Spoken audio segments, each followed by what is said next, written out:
अस्सलामुअलैकुम दोस्तों, मैं बाबर अमरा आज अपने इस YouTube चैनल दोस्ताना टीवी अमरा की तरफ से आपसे मुखातिब हूँ। बिलखसूस जो कि हमारे कबूतर परवर भाई हैं, जो कि टूर्नामेंट्स वगैरह की कानून साजी करते हैं, बिलखसूस उनसे मुखातिब हूँ।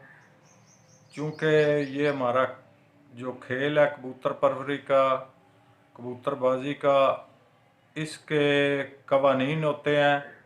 उन कवानीन में चाहे कोई अमीर हो, गरीब हो, कोई भी कबूतर परवर भाई हो, वो बराबर का ही हिस्सादार होता है।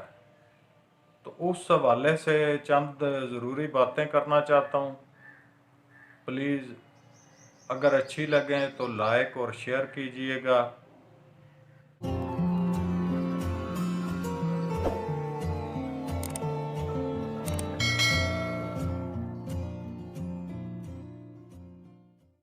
तो बात शुरू करते हैं। जिस कानून से मुझे या कुछ और दोस्तों को शिकायत है, कबूतर अगर बाहर कोई गिर जाता है तो उसको जालों से नापा जाए, या के बाहर जो हमारी हवेलियाँ होती हैं, घर का जो चार दीवारी होती है, वहाँ से नापा जाए।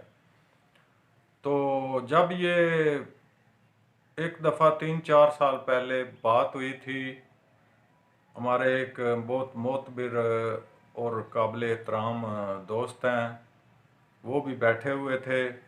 तो मैंने कहा था कि वो जालों से ही नापा जाए तो सभी का शौक बराबर हो सकता है।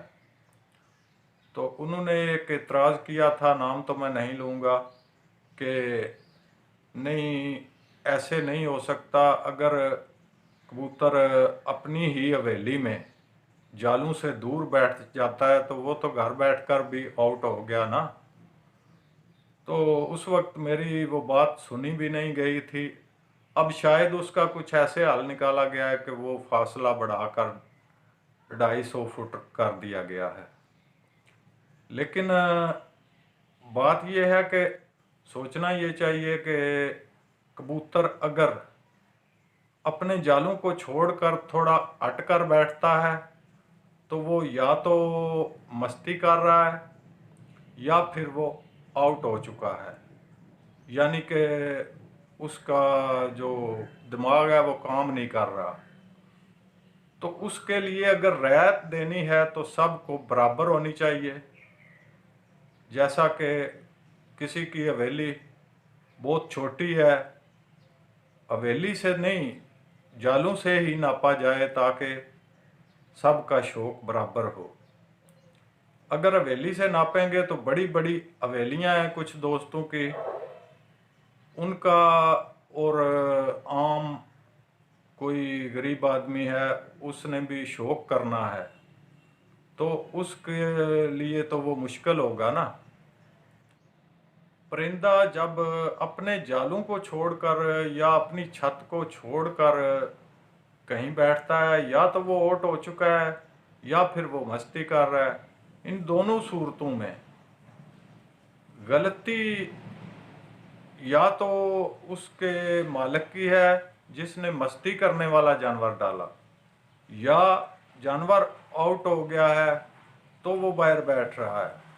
अगर रियायत करनी है तो वो बिल्कुल बराबर होनी चाहिए।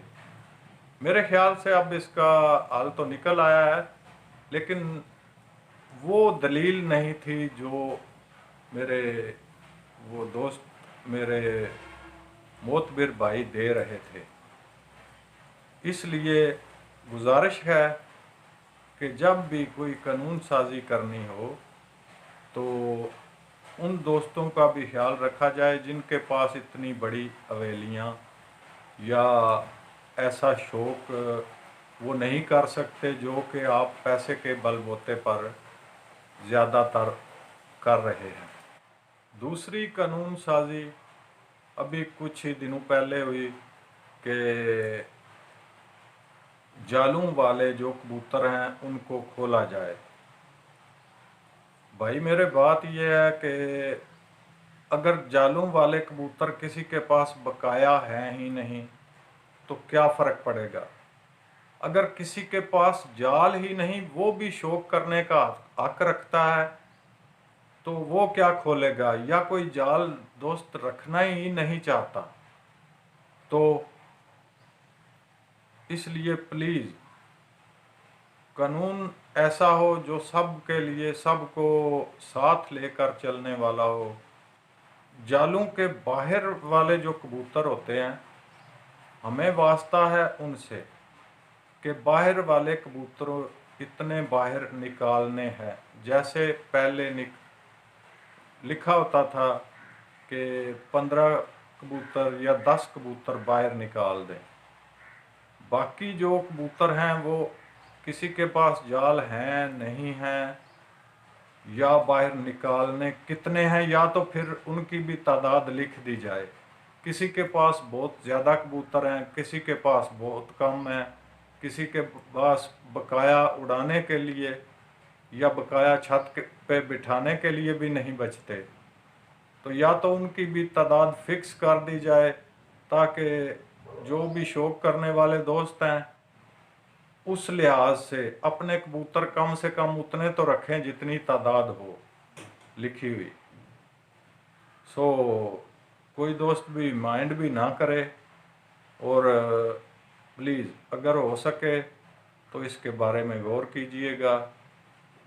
मेरी बातें अगर किसी को कड़वी लगें तो माज़रत के साथ। खुदा हाफिज़।